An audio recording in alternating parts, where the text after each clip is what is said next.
नमस्कार दोस्तों, मैं सौरभ अग्निहोत्री। स्वागत है आप सभी का। पिछली क्लास में हमने राज्यसभा के सभापति और उपसभापति के बारे में बात की थी। आज हम देखते हैं लोकसभा का अध्यक्ष और उपाध्यक्ष के बारे में।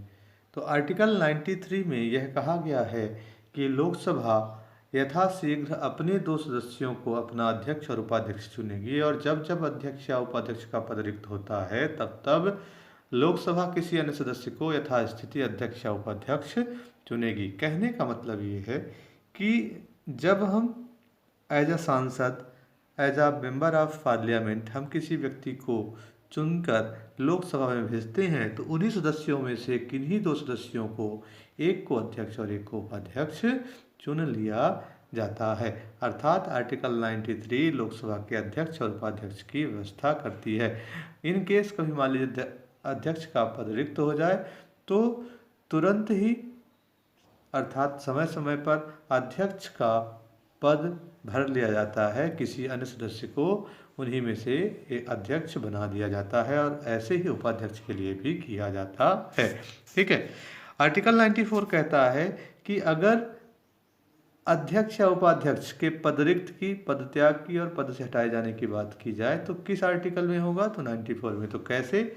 मान लीजिए कि अगर कोई व्यक्ति लोकसभा का सदस्य नहीं रहता और वो अध्यक्ष था या उपाध्यक्ष था, तो अब सदस्य ही नहीं रहेगा तो वह अपना पद रिक्त कर देगा, तथा अध्यक्ष किसी भी समय उपाध्यक्ष को और उपाध्यक्ष किसी भी समय अध्यक्ष को अपना पद त्याग कर सकेगा।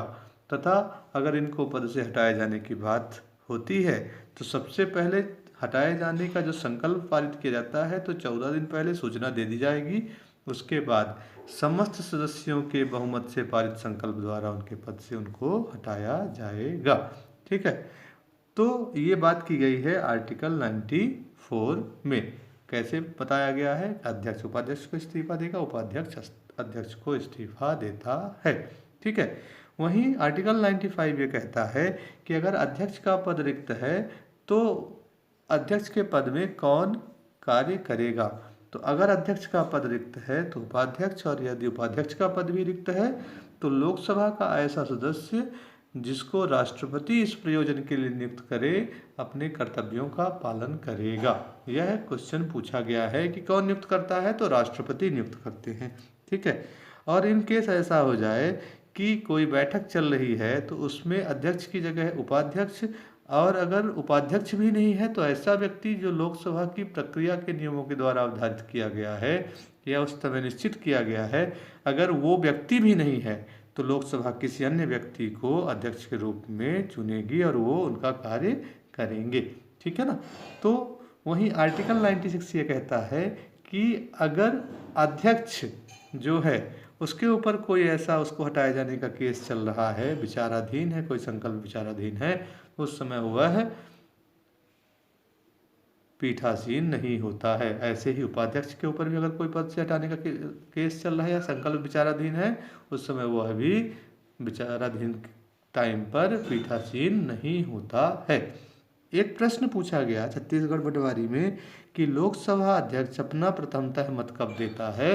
तो ये 96 के सेकंड ऑप्शन में कहा गया है कि जब उसको खुद के हटाए जाने की प्रक्रिया विचाराधीन हो, उस समय वह पहला वोट खुद देता है। वैसे तो वो बाद में देता है जब मत बराबर होने की स्थिति में, लेकिन जब खुद के हटाए जाने की प्रक्रिया चल रही हो उस समय वह खुद ही प्रथमतः मत देता है।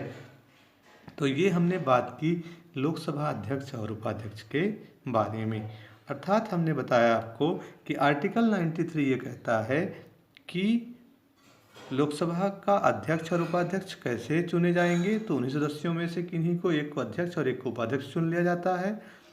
94 ये कहता है कि कैसे पद रिक्त होते हैं, मतलब कार्यकाल खत्म तो पद रिक्त, कैसे पद त्याग और कैसे उनको पद से हटाया जाता है। तो ये सारी प्रक्रिया हैं, इनको आप अच्छे से याद कर लीजिए, पढ़ लीजिए, अच्छे से पढ़ लीजिए और